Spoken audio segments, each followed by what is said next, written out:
He stood he stood and studied the creek bottom and its banks. He decided that the flowing stream of water came from the right side. He thought a while, rubbing his nose and face. Then he walked to the left. He stepped carefully and tested the ice at each step. Once away from the danger, he continued at his 4-mile pace. During the next 2 hours, he came to several similar dangers. Usually the snow above the pools had a sunken appearance. However, once again he came near to falling through the ice. Once, sensing danger, he made the dog go ahead. The dog did not want to go.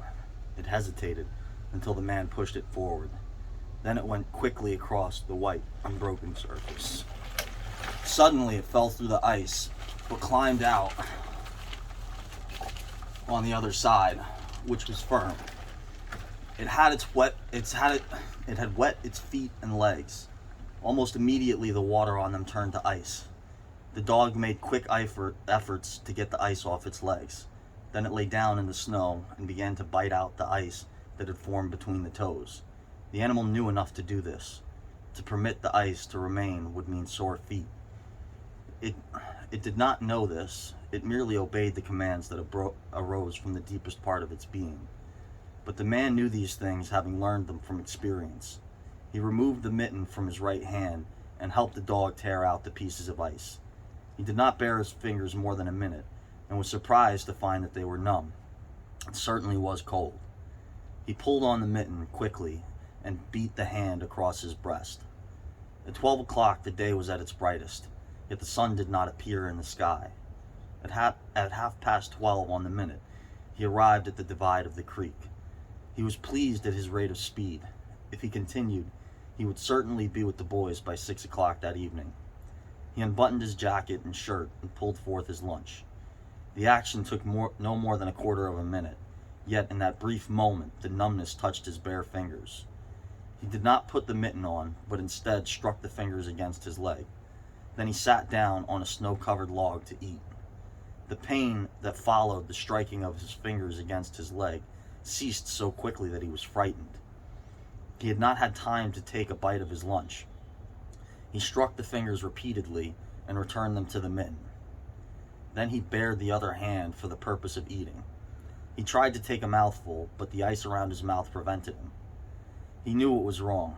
He had forgotten to build a fire and warm himself. He laughed at his own foolishness.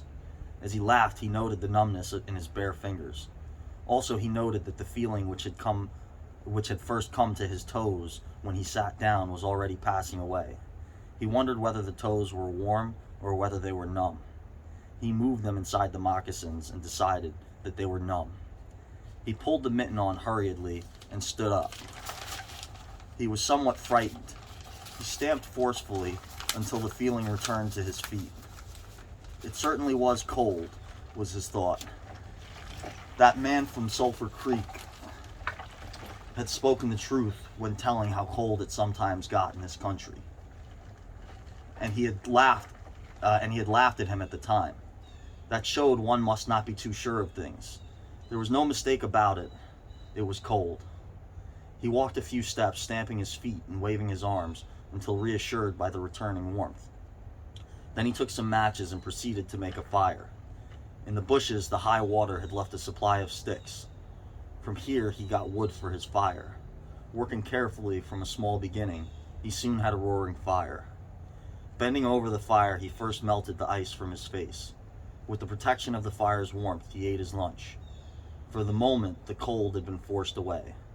The dog took comfort in the fire, lying at full length, close enough for warmth and far enough away to escape being burned. When the man had finished eating, he filled his pipe with tobacco and had a comfortable time with the smoke. Then he pulled on his mittens, settled his cap firmly about his ears, and started along the creek trail toward the left. The dog was sorry to leave and looked toward the fire. This man did not know cold. Possibly none of his ancestors had known cold, real cold.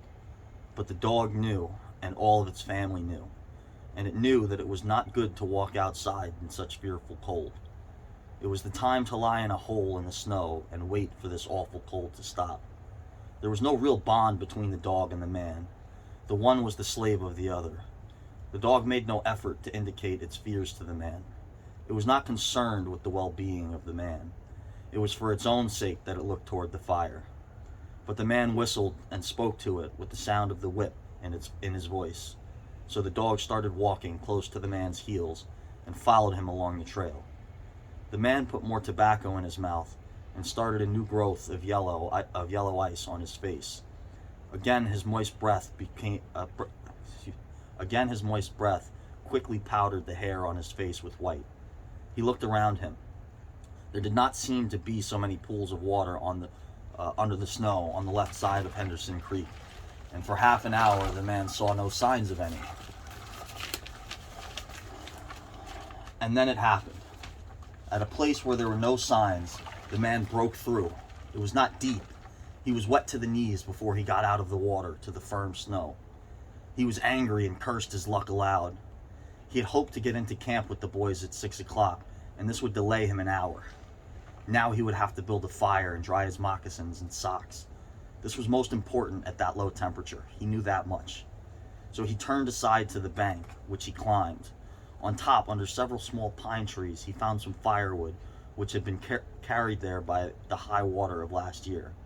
There were some sticks, but also larger branches and some dry grasses. He threw several large branches on top of the snow. This served for a foundation and prevented the young flame from dying in the wet snow. He made a flame by touching a match to a small piece of tree bark that he took from his pocket. This burned even better than paper. Placing it on the foundation, he fed the young flame with pieces of dry grass and with the smallest dry sticks. He worked slowly and carefully, realizing his danger. Gradually, as the flame grew stronger, he increased the size of the sticks with which he fed it. He sat in the snow, pulling the sticks from the bushes under the trees and feeding them directly to the flame. He knew he must not fail. When it is 75 below zero, a man must not fail in his first attempt to build a fire. This is especially true if his feet are wet. If his feet are dry and he fails, he can run along the trail for half a mile to keep his blood moving. But the blood in the wet and freezing feet cannot be kept moving by running when it is 75 degrees below. No matter how fast he runs, the wet feet will freeze even harder. All this the man knew. The old man on Sulphur Creek had told him about it, and now he was grateful for the advice.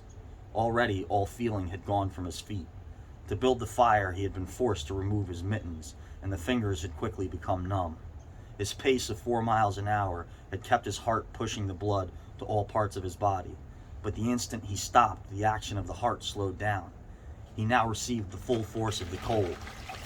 The blood of his body drew back from it. The blood was alive like the dog. Like the dog, it wanted to hide and seek cover away from the fearful cold. As long as he walked 4 miles an hour, the blood rose to the surface, but now it sank down into the lowest depths of his body. His feet and his hands were the first to feel its absence. His wet feet froze first. His bare fingers were numb, although they had not yet begun to freeze.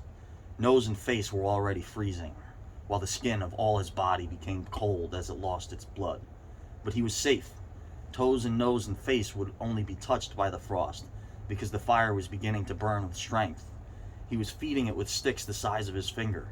In another minute, he would be able to feed it with larger branches. Then he could remove his wet moccasins and socks. While they dried, he could keep his naked feet warm by the fire, rubbing them first with snow. The fire was a success. He was safe. He remembered the advice of the old man on Sulphur Creek and smiled. The man had been very serious when he said that no man should travel alone in that country after 50 below zero. Well, here he was. He had had the accident, he was alone, and he had saved himself. All those old men were rather womanish, he thought. All a man must do was to keep his head, and he was all right. Any man who was a man could travel alone, but it was surprising the rapidity with which his face and nose were freezing, and he had not thought his fingers could lose their feeling in so short a time. Without feeling they were, because he found it very difficult to make them move together to grasp a stick. They seemed far from his body and from him. When he touched the stick, he had to look to see. See y'all tomorrow.